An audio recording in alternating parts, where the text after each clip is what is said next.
Les assiettes n'attendent plus que de partir en salle, selon un cérémonial bien défini. 11 pâtes et croûtes vont ainsi subir le test de la dégustation. Le jury est composé de chefs ou de proches du prince Albert II de Monaco.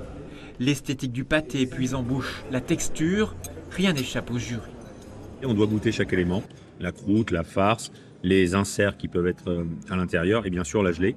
Et par rapport à ça, on va établir en fonction du critère de notation qui nous est donné, puisque chaque jury a le même critère de notation, on va établir une note.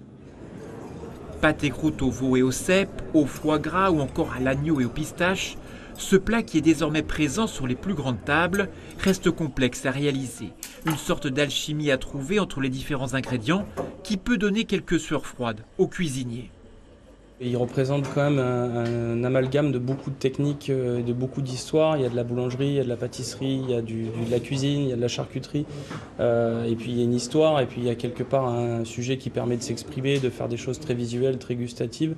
Et puis il y a peut-être un côté un peu rétro qui a été remis à la mode ces dernières années qui fait que ça caracole en tête, donc ça plaît.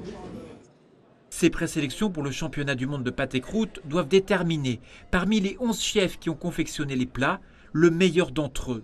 La finale aura lieu le 1er décembre à Lyon.